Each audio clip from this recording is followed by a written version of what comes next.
Hello model railroaders, it's Jason here at the Red Rock Northern Model Railroad. Date is Wednesday night, August 19th, and it has been, I checked tonight, it's been a little over a year since my last video update. Part of that's by design, part of it's not. Like everyone, real busy. Some of you might have actually noticed that I took my YouTube channel videos down on December 31st, the end of last year, due to legal reasons. There was some new COPPA laws that were going into effect January 1st that put all the burden and liability on the content creators, and the penalties and defense fees and stuff like that, due to that outcome could have been pretty hefty. So I was pretty nervous about it. So I took my videos down. They've been down for about 8 months. I didn't delete them. I actually just republished all of them. They were just hidden. So they're all back up now. And you're gonna see this one as well when this one's published. So the dust has kind of settled there. I haven't heard of any big fallouts or legal actions and so forth regarding COPPA or any other content creators. So I think I'm gonna go forward a little cautiously for now. I have marked all of my videos as I think it's adult only, created for adults, even though I don't really have any adultish material in my videos. I'm doing that just to kind of cover my butt and to keep me safe, so that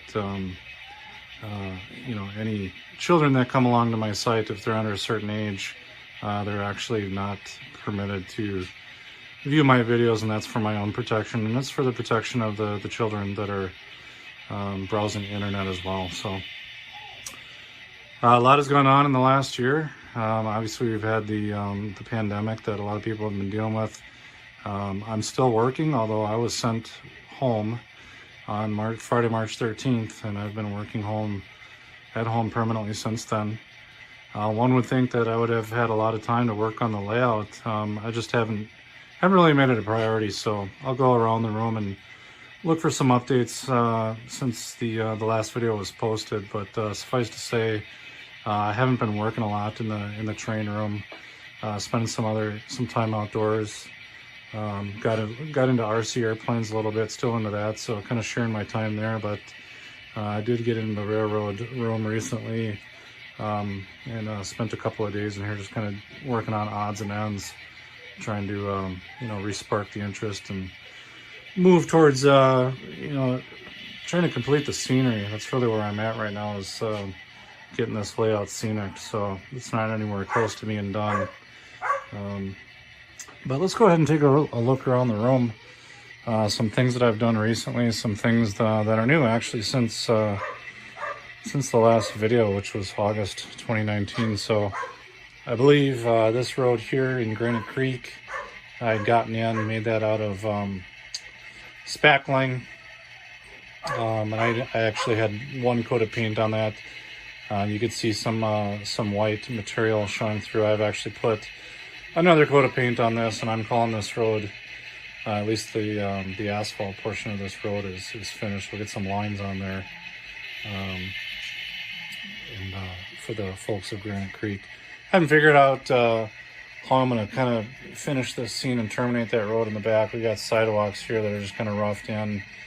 Obviously need to finish the scene. There's some, I think I'm going to wrap the sidewalk around the side, but given this is an 11 by 10 small layout, everything is just massively compressed, and you fit things where you can. And I followed this track plan, the Red Rock Northern track plan out of Model Railroader, and this is exactly how it had it. It's got Granite Creek sits here, but we've obviously got trains going through a tunnel back here and a retaining wall. So I'd like to be able to figure out how to create some kind of separation there, to kind of, I don't necessarily want to block the tunnel. Obviously I spent some time putting that tunnel in, and we do some switching back there, but I want to figure out a kind of a logical reason on why that road ends there in Granite Creek. So I'll probably get some road closed signs or some, you know, barricades, things like that, and just kind of finish up this scene and definitely get the trees in there.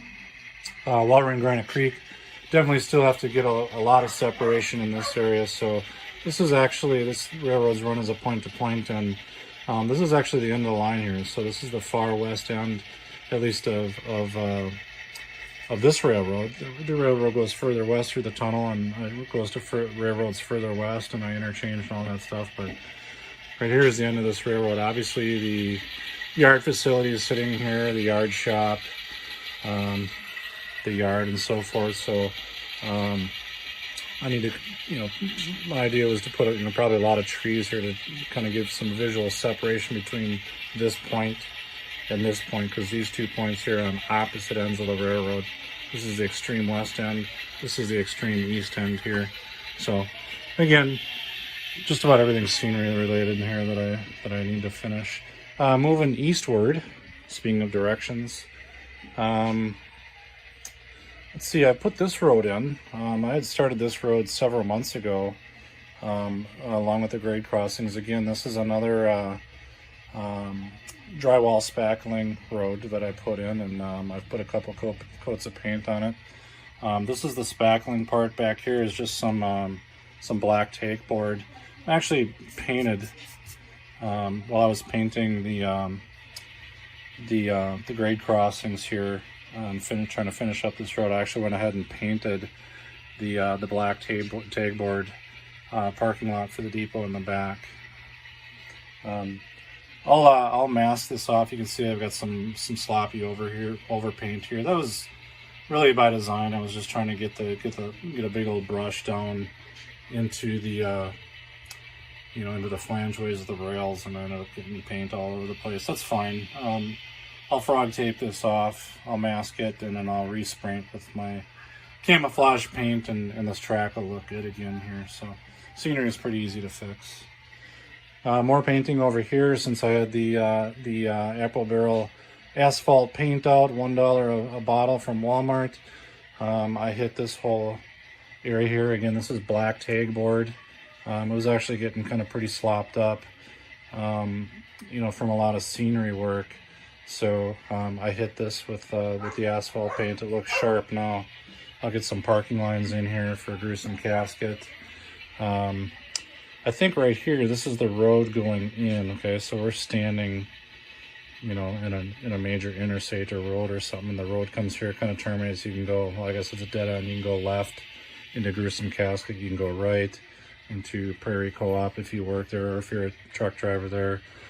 Dropping off grain or soybeans. So again, more scenery. What else? I did a little bit of work on my ground throws. So I've been focusing on operations lately, and I did have some ops sessions in August of last year. About a year ago, I had several folks over on a couple different nights, and they operated here, but once we get out of this COVID-19 lockdown, I really miss operating with other people. Operating on my railroad is fun, but it's more fun in a group, with people. So focusing on that, I did make some random improvements on these ground throws, indicating as far as which way the turnout is thrown. If red indicates it's the diverging route into the spur, in this case Champion Line, and green is an indicator of that's the main line. So made it real easy to tell for visiting operators which is the turnout or diverging or spur, and which is the main line. Mainly did that on the back here, because some of these ground throws are a little bit difficult to see, especially if you're not used to this layout or you're new to this layout. Then you don't know where the ground throws are. This is a really good example back here. Do you see the ground throw? No, I'm not talking about the one on the left going into Continental Baking. I'm talking about that guy right there. Okay, so I'm 6'2", 6'1.5". I can barely see that ground throw before I get to the valance here. But I know it's back there. It's one thing to know it's there. It's another thing to know which way it's thrown. I can't really see from this vantage point which way that switch is thrown. So Again, I put some deep red and green colors on there indicating, you know, red's going to go in the diverging route. And for this particular layout, the main line actually is the diverging route, okay, according to track plan. So the way the switch is aligned now, it looks like it's the diverging route, but I've got it painted green because this is actually the main line here. The main line comes on the inside, and that's per the track plan. The outside there is the diverging route, okay, that's what we would, you know, throw with the red. That's the siding, okay? The siding is actually quite a bit longer in terms of track length than the main line is. I measured it last night and got the actual measurements in the JMRI. And then down here, once again, I've got the red and green indicated. So red is the siding. You know, again, once again, you know, red typically signifies a diverging route. In this case, it's the straight through route. But what it signifies on my railroad is that it is the siding. Green is the main line, red is a siding or a spur. Okay, so I'm gonna switch these back before I forget and have an accident, because I do have a train, my track cleaning train. The old Union Pacific cheap workhorse is back there sitting on the siding. So, yeah, anyway, so got my paints out and just kind of touched up some red and green on these turnouts, and then the last one is down here at Medusa Cement. Again, this turnout is, you know, somewhat visible, but, you know, it's kind of in the back, and it's, I think, the, you know, giving a visual indicator, you know, with the red and green. You know, red is gonna, in this case, obviously go into the spur, into the cement. Green is it's actually the diverging route, but it's the main line, okay? And it gives a good indicator to the operator where they should be. The main thing is, you know, and this has happened on this layout, we've had trains running on the main line, and we're forgetful, aka I'm forgetful, and once in a while I'll leave a turnout thrown to an industry, and I'll be running along, and I'll run right into, I've run right into, not Medusa Cement, but I've definitely over here at Continental Baking, I've run a mainline train right into that stud end spur, and I run some trains into the wall. I actually broke one of those wheel stoppers. I broke one of those off and I had to reglue it. So let's see, enough about painting. And by the way, painting is like one of my least favorite things to do, but this is pretty easy painting. Something's been bugging me for a while, and this ties into operations. As you know, I put in the last video I watched, it's to see what the last thing was that I did to this railroad. I put in these nice clipboard holders with these nuts and bolts, and I had them hanging on. It was real convenient. I had them hanging on the Digitrax EP5 panels, you know, all around the layout, so that people with their clipboards and their, you know, their manifests could just hang them here. I had one here. I had one on every panel. What I found out is that being in the basement in the Midwest, especially in the winter, the layout room has some issues with static electricity. You know, the floor is carpeted, and what would happen is, you know, I walk around here in the layout room with socks, I'm building up static electricity, and as soon as I take, you know, this clipboard and I go to hang it on that nice new post, well, I'm charged up, and the static electricity that I've built up goes right into the UP5, and it shorts out the layout, or it shocks the layout. And actually what it does is it just causes the power to go off on the layout, the track power. So I don't think I'm hurting the railroad. I don't think I'm hurting this Digitrax Super Chief. It's got plenty of internal protection, and we're not talking about a lot of voltage here or amperage, but it's enough to be annoying, because I don't have to build up too much static for that to be constantly happening when I'm walking around the train room. So what I did is I took the posts out of the UP5 panel, and I simply drilled new holes and I took took all this electrical work and the local net out of the loop, and I isolated these hangers just onto the painted fascia itself. So everywhere where there was a nut on a UP5 panel, I just dropped it down, drilled a hole, and put those bolts back in. Now I'm not shocking the layout anymore, and I still have the functionality to keep the clipboards hung.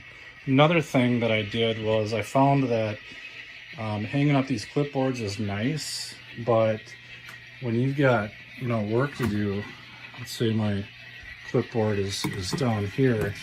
If I'm holding a throttle in one hand and I'm trying to work this yard, and I'm blocking and classifying cars, I need at least one other hand. I need someplace to put my clipboard. I don't want it laying on the layout, and I can't really read the clipboard when it's down there as I'm looking for my cars. The printing is just too small. And so one of the ideas that I had is I want kind of a nice table, especially that folds out for the yard. I haven't put that in yet, but I thought of another method here. I found myself, when I was working the yard in my upper level here, I was putting the clipboard up there so I can kind of look up and read it as I'm working the yard, okay? And I thought, well, that works well as a temporary solution. Why don't I take these nuts and bolts posts where you can hang clipboards not only down there, but how about up here? And they're high enough so that, this is right now for me, this is eye level, a little bit below eye level. So this is probably, for someone that's 5'9" or so, this is probably right at eye level. And I can still see the layout. So I can do my work. I can grab my Burlington Northern pencil. I can be marking stuff off. It kind of works as a vertical tabletop here, I guess. And I'm going to see how this works out. And so I put these hangers everywhere where there's a fascia hanger below by the UP5 panel. I put one up above. So I think that'll help for operations. All right, I don't want to purposely keep this video too long. I'm trying to think if I've done anything else. Oh yeah, I one last thing, minor. I found that all of the labels that I've been creating and putting up and on the fascia to signify locations like Red Rock, Gillette. Over here we got Summit. Over here we got Granite Creek. I found that I was just using a label maker and sticking those on because that was what was convenient, and I just happen to have a label maker down here in the basement. Problem is they peel off. The ceiling fan runs down here most of the time, and the glue just doesn't keep the labels on real well. So I just printed off some new labels on some 8.5 by 11 paper, much like I did for these labels, and these permanently stick on really well. I'm just using White Elmer's glue. So I just use that same method to replace all the label maker labels with just 8.5 by 11 sheet of paper labels that I printed up, in this case, for the city or town of Red Rock. And I just spread a little bit of White Elmer's glue on the back. So we got all of our labels back on because they were falling off. Gillette, Red Rock, Summit, Granite Creek, where is it? Right there. Granite Creek. And yeah, so those are gonna stay on there much better now. I also put in hopes of having operations and visitors back over someday again, I did put up east-west directional signs so that I know which way is west and east, because this is my own layout. North is always facing the outside wall for me. That's north, so that way is west. All the trains, most of the trains pull out westbound out of the yard on this layout. There's only two jobs that go eastbound. That's the Red Rock job, switching these industries here, and there's also an interchange job with my club layout, the Hennepin Overland. That is an eastbound train. So Hennepin Overland Club, to get there by rail, you'd actually come out of the yard and you'd head east through that tunnel, and now you're heading eastward, and eventually you hit Minneapolis, Minnesota, I guess. So I thought this was important since all of the jobs on the manifest talk about, you know, picking up a train and then head westbound with your loads and empties, blah, blah, blah, and then you do your turn. And then after the turn, you're going eastbound, you know, with a certain amount of X amount of loads and empties back to, you know, tying down and terminating at the yard. So since we're talking about westbound and eastbound, for visitors that are unfamiliar with the layout, I've got these signs up now, westbound and eastbound, so all they got to do is look up. I know when I go to other layouts, even my club layout, my large club layout in the Hennepin Overland in Minneapolis, I sometimes struggle trying to remember which way is westbound and which way is eastbound, depending on where I'm standing in the layout. And I got to think about it. So this is an easy way to, you know, to let us know right away, so that, you know, someone doesn't have to feel embarrassed if they're a first-time operator and asking, hey, which way is west and which way is east? I really don't know. I've definitely been there, done that. So hopefully this helps out. So anyways, I think that's about it for the updates. I really hope everyone is staying safe and staying sane in this, you know, this new era, I guess I'll call it, that we're living in. And sadly, you know, trying to become accustomed to it, even though I don't want to become accustomed to it. You know, I'd like for a lot of the stuff that we're dealing with to eventually end. But at any rate, stay safe, stay peaceful, and you know, God bless you all, and thank you if you are a regular or first-time visitor of the Red Rock Northern Model Railroad. I'll talk to y'all later. Take care. Bye-bye.